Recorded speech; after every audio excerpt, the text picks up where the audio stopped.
गर्मी बढ़ रही थी। ऐसे गर्मी के मौसम में जंगल में रहने वाली नीली कौवी अपने लिए घर बना रही थी, मगर उसे घर बनाना नहीं आता था। ये काम तो बहुत मुश्किल है। मेरे पास ना सूखी लकड़ियाँ हैं और ना सूखे पत्ते। मैं शाम तक घर बनाते बनाते तो जल जाऊंगी।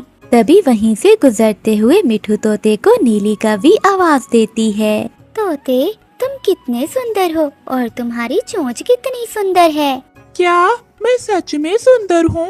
हाँ हाँ तोते, तुम तो पूरे जंगल में सबसे सुंदर हो। क्या तुम मुझे मेरा घर बना दोगे? मिठू तोता जान जाता है कि वो कौवी उसकी झूठी तारीफें क्यों कर रही है। नहीं नहीं, मेरे पास टाइम नहीं है। ऐसा कहते हुए मिठू तोता वहाँ से चला जाता है। कालू, ओए कालू, उठो, जाकर जंगल से लकड़ियाँ लेकर आओ। घर की छत ठीक कर लो, धूप सीधा घर के अंदर आ रही है। कालू कालू कालू, जब देखो कालू कालू के तो तुम पीछे ही पड़ गई हो। कभी प्यार से ही बुला लिया करो। काम धंधा तो तुम करते नहीं हो और मैं बुलाऊं तुम्हें प्यार से। फिर कालू कौवा गुस्से में घर से निकल जाता है। हो ला ला ला, मैं हेलो काला दोस्तों, कौवा सब्सक्राइब हूँ, कर लो मैं वीडियो काला को, हूँ, मैं चैनल को सबसे सब्सक्राइब अच्छा करो चोर दोस्तों। हूँ, मैं ताकतवर हूँ, मैं सबसे अच्छा चोर। हा ला ला ला। कालू कौवा ऐसे गीत गाता जा रहा था कि नीली कौवी की नजर कालू कौवे पर जाती है। ये कालू कौवा तो बड़ा रोमांटिक लग रहा है। ये जरूर मेरे जाल में फंस जाएगा। फिर नीली कौवी कालू कौवे को आवाज देती है। सुनिए सुंदर कौवे, मेरी बात सुनिए।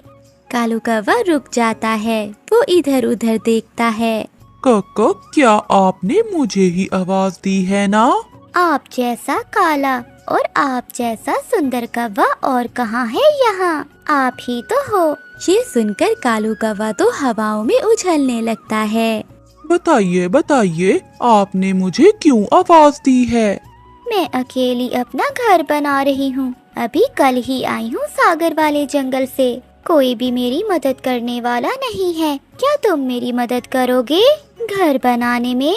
हाँ, क्यों नहीं। मैं जानता हूँ कि ठंडा घर कैसे बनाते हैं। मुझे घर बनाना आता है। कालू कौवा खुशी खुशी ऐसा कहता है। अगर हम दोनों मिलकर ये घर बना ले तो हम दोनों एक साथ मिलकर इस घर में रह सकते हैं। वो कौवी शर्माते हुए नाटक करती है। तुम रुको, तुम यहीं रुको, मैं अभी जाकर लकड़ियाँ लेकर आता हूँ। मैं यूं गया और यूं आया। सब भूल भाल के कालू कौवा लकड़ियाँ लेने चला जाता है। कालू कौवा जंगल से लकड़ियाँ काट रहा था। उधर उसकी पत्नी गोरी कौवी कालू कौवे का इंतजार कर रही थी। कालू भैया, अच्छा ही हुआ जो आप अपने घर की मरम्मत के लिए लकड़ियाँ लेने आ गए। हाँ चिड़िया, गोरी मुझे कई दिनों से बोल रही है। कालू कौवा चिड़िया को ये नहीं बताता कि वो तो लकड़ियाँ नीली कौवी का घर बनाने के लिए काट रहा है। कालू कौवा लकड़ियाँ ले जाता है और नीली कौवी का घर बनाना शुरू करता है। और नीली कौवी ठंडी छाँव में बैठकर जूस पी रही थी। चिड़िया चिड़िया, कालू सुबह से छत बनाने के लिए लकड़ियाँ लेने गया हुआ है, अभी तक लौट कर नहीं आया। गोरी बहन, मुझे लगता है कालू अब सुधर गया है। वो जंगल में सख्त गर्मी में लकड़ियाँ काट रहा था। वो थक गया होगा, शायद वो आने ही वाला होगा। मगर कालू जी तो नीली कौवी का घर बना रहे थे। हो गया, आधा काम तो हो गया। अब छत का काम मैं कल करूँगा। कालू कौवे जी, मैंने आप जैसा सुंदर कौवा आज तक कभी नहीं देखा। तुमने तो कमाल कर दिया। अब कल आकर मेरे घर की छत जरूर बना देना। मेरी नहीं, हम दोनों की। मेरी पत्नी कोरी हर समय मुझसे लड़ती रहती है। अब मैं शादी करके तुम्हारे साथ ही इस घर में रहूंगा। कालू जी, तुमने तो मेरे मुंह की ही बात कर दी। अब जाओ और कल सुबह सवेरे ही आ जाना। कालू कौवा घर चला जाता है। कालू, लकड़ियाँ कहाँ हैं? मुझे तो चिड़िया ने दोस्तों, बताया चैनल था को कि सब्सक्राइब तुम कर लो, जंगल में वीडियो लकड़ियाँ देखो काट रहे पूरी थे। अंत तक वीडियो देखना। गोरी, वो बुलबुल बहुत गरीब थी। जब मैंने लकड़ियाँ काट ली तो वो रोने लगी। मुझे उस पर दया आ गई और मैंने सारी काटी हुई लकड़ियाँ। फैमिली, स्वागत है आप सभी का मेरे नेहा निषाद मिनी ब्लॉग में। ऐसे ही कहानी देखने के लिए मेरे चैनल को सब्सक्राइब जरूर करिएगा। बुलबुल को दे दी। दूसरों की मदद कर रहे हो और अपने घर की छत नहीं है। तुम चिंता ना करो, मैं कर लूँगा।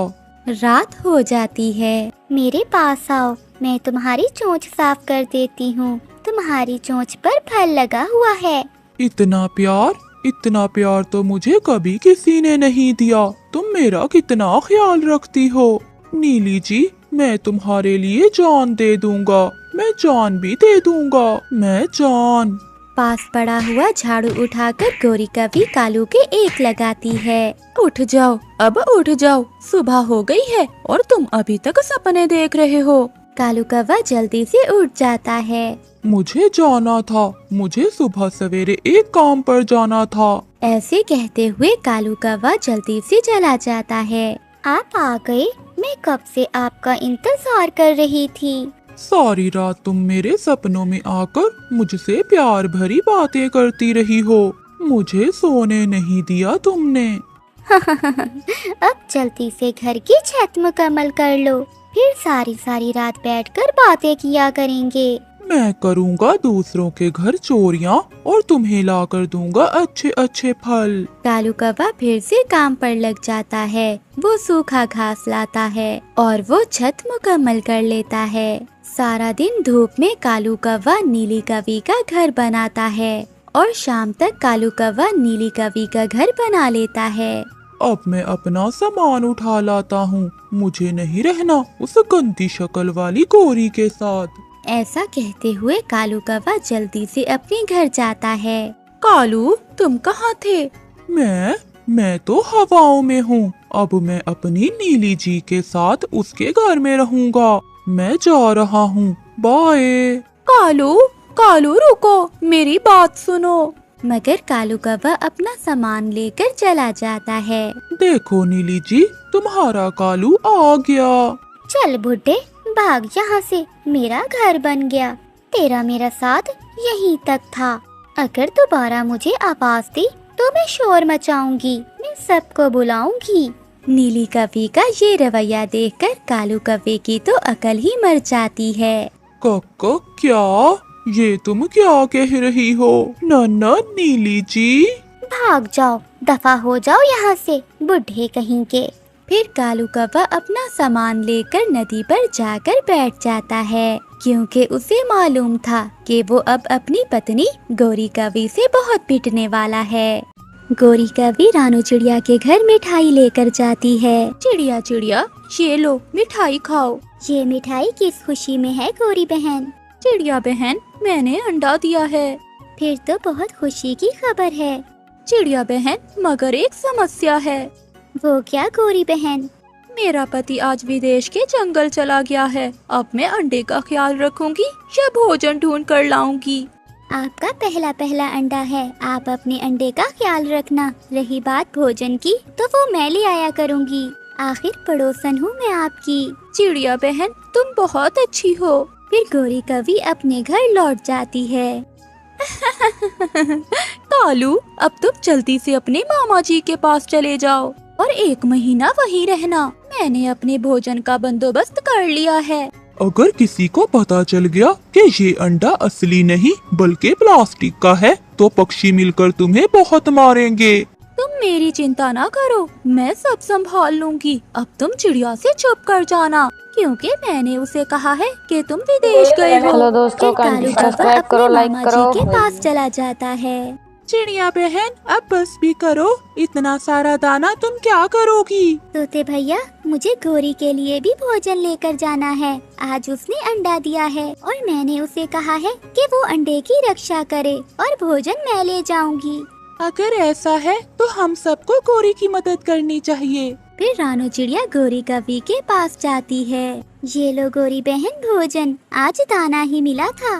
वो तो ठीक है चिड़िया, पर आज मेरा फल खाने को मन कर रहा था। गोरी बहन, कल मैं आपके लिए फल लेकर आऊंगी। इस पेड़ पर तो पका हुआ अमरूद लगा हुआ है। मैंने तो पेट भरकर दाना खा लिया है। मैं ये फल गोरी कवि को दे आता हूँ, बेचारी अंडे पर बैठ बैठ कर थक गई होगी। मिठू तोता वो पका हुआ अमरूद लेकर गोरी कवि के पास जाता है। गोरी, तुम सोई हुई हो, अपने अंडे पर बैठो, वरना तुम्हारा अंडा खराब हो जाएगा। ठीक है मिट्ठू, ये अमरूद तुम मेरे लिए लाए हो क्या? हाँ, मुझे चिड़िया ने बताया था कि तुमने अंडा दिया है, इसलिए मैं तुम्हारे लिए अमरूद लाया हूँ। आप सब बहुत अच्छे हो, आप सबको मेरे अंडे की कितनी चिंता है। फिर मिठू तोता वहाँ से चला जाता है और गोरी कवि वो अमरूद मजे मजे से खाती है। मैं कितनी चालाक हूँ, प्लास्टिक का अंडा घोंसले में रखकर सबको उल्लू बना दिया है मैंने। ऐसे ही दिन गुजरते गए। रानो चिड़िया रोज गोरी कवि के लिए भोजन लेकर आती। एक दिन लूसी कबूतरी रानो चिड़िया से कहती है, चिड़िया बहन, क्या गोरी के अंडे से बच्चा निकल आया? नहीं लूसी बहन, अगर अंडे से बच्चा निकला होता तो गोरी कवि खुद भोजन लेने आ जाती। मुझे तो कुछ दाल में काला लग रहा है, इतने दिन में तो कवि के अंडे से बच्चे निकल आते हैं।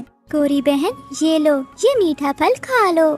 और मुझे याद आया, लूसी बहन बता रही थी कि इतने दिनों में कौवों के अंडों से बच्चा निकल जाता है।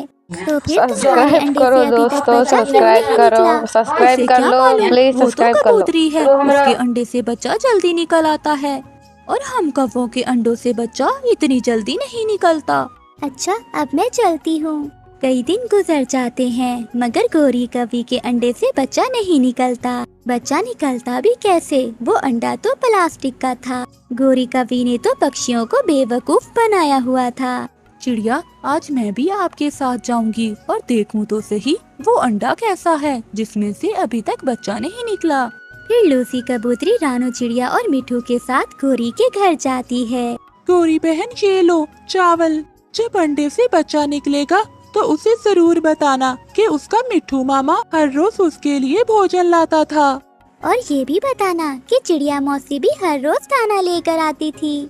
अगर आप सब मेरी मदद ना करते तो मेरे लिए बहुत मुश्किल हो जाती। गोरी बहन, अपना अंडा दिखाना, मैं देखूं तो सही बच्चा स्वस्थ भी है या अंडा खराब तो नहीं हो गया। नहीं, मेरा अंडा ठीक है, ऐसे हाथ लगाने से मेरा अंडा टूट भी सकता है। मगर लूसी कबूतरी अंडा उठाने के लिए आगे बढ़ती है और गोरी कवि उसे मना करती है। ऐसे ही अंडा नीचे गिर जाता है। वो अंडा तो प्लास्टिक की बॉल की तरह उछल रहा था।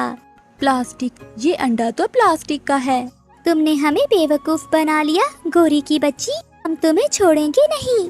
चिड़िया तो चिड़िया, इस बार तो मैं भी बेवकूफ बन गया। वो पीछे क्या है तुम्हारे? वो जैसे ही मुड़ते हैं तो गोरी कवि वहाँ से भाग जाती है। फिर क्या था, वो सब पीछे पीछे और गोरी कवि आगे आगे। वो गोरी कवि को पूरे जंगल में घुमाते हैं और वो सब अपनी बेवकूफी पर। हेलो यूट्यूब फैमिली, मेरे चैनल में आप सभी का स्वागत है। मेरे चैनल का नाम नेहा निषाद मिनी ब्लॉग है। आप लोग को ये कहानी कैसी लगी कमेंट करके ज़रूर बताएं और वीडियो को ज़्यादा शेयर करें, कमेंट करें, चैनल को सब्सक्राइब जरूर करना। ठीक है, तब तक के लिए हम आपके लिए अगली वीडियो और लेकर आएंगे। तब तक के लिए बाय बाय।